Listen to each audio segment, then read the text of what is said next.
At home, welcome back to my channel, At Home at Eden's. Ngayong hapon na ito mga at home, magluluto tayo ng very simple na pagkain. So may nabili kami nung nakaraan na baby octopus, and then favorite niya yun, very favorite. And samahan niyo ako mga at home sa aking recipe ng baby octopus. Tara at home!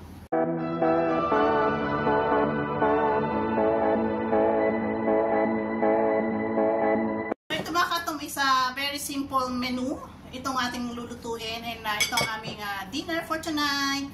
And ito nga nabili kong octopus ka at home, yan. So yan, maliit lang siya ka at home na octopus, yan. Wala na siyang pink, it's baby octopus. Yan ang ating lulutuin ka at home, pero octopus with zucchini. So yan, may ginayat na rin akong zucchini dito, and then meron din akong kamatis, yan. And of course, meron akong luya, bawang at sibuyas. So, very simple na pagkain, mga ka-at-home, at madali lang itong lutuin. Kaya samahan nyo ako mga ka-at-home. Ito mga ka-at-home, binuksan ko na yung apoy natin, and then painitin lang natin yung mga ating pan, and ilagay natin ang mantika. So, ito ay napakasimpleng ulam ka-at-home. Very simple menu. Favorite niya kasi itong octopus. So, nung nakaraan, nagluto ako nito. So, naisapan ko na since mayroon naman kaming zucchini, so why not lagyan ko siya ng zucchini ang octopus. Una natin gisahin ka at home is luya. So, isa natin ang luya. Yan, at home, yan. Hanggang sa ito niya. Para maluto. Napakasimpleng pagkain.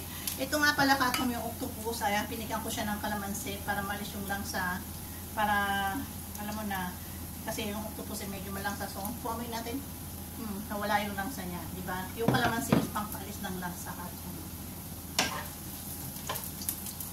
Nagdagan ko ng konting mantika, medyo kulang pa ang mantika.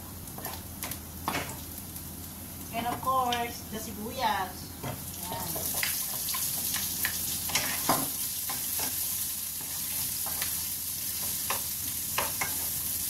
May lalagyan ako ng, may nabili kasi ako dito, ito ilalagay natin yung ginger garlic na nabili ko. And para mas malasa, ilalagay natin ito. And pwede rin yung ilagay ito sa lahat ng mga niluluto nyo. Kahit meron akong saliwang ginger at saka ng garlic, pwede rin naman itong gawin. Pwede rin ihalo siya para mas lalong malasa ang pagkain.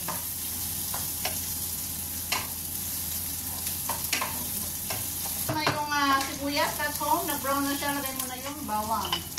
Ayan, that's it. Ganyan lang siya. And of course, higisa natin ang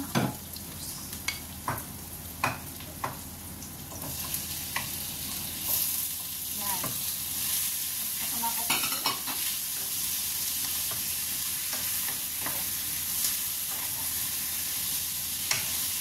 Habang ginigisa ang octopus at home, lagyan mo ng paminta.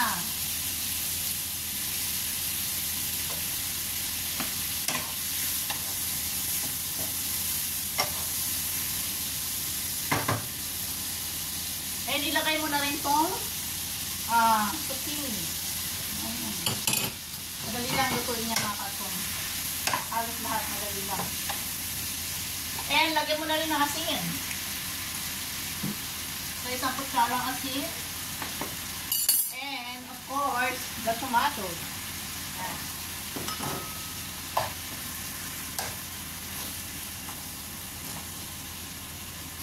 And of course, katong ito nga yung sinasabi ko, ginger garlic para may lasa or mas malasa. Muna natin yan. And then, lagyan natin na itong ginger garlic.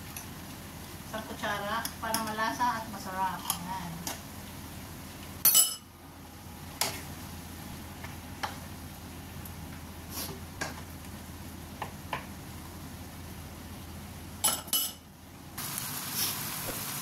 So, yun na siya katong, diba? May tubig na siya, hindi mo na kailangan lagyan ng tubig. Kasi natutubig yung octopus and then yung zucchini rin. So, hindi kailangan maraming tubig. So, yan. Very simple menu, mga kat-home. And takpan natin kat-home. No, ang pulo na siya. Antay lang natin na maano yung zucchini, lumambot ang zucchini, and then ready na siya. So, very simple, di ba? And of course, kailangan nyo rin tikman at home. Kung tama na sa inyong panlasa. Sarap. Medyo masim-masim. Medyo lasang-lasa yung ginger. Yan.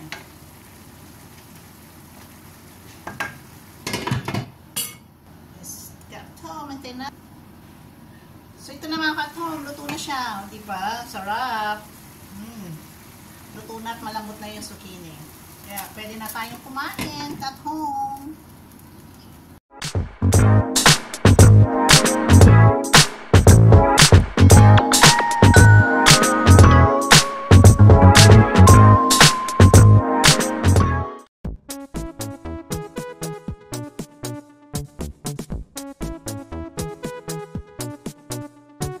Happy is the perfect word to describe how I feel. When I'm with you, I'm at ease. I can let down my hair. We can be silly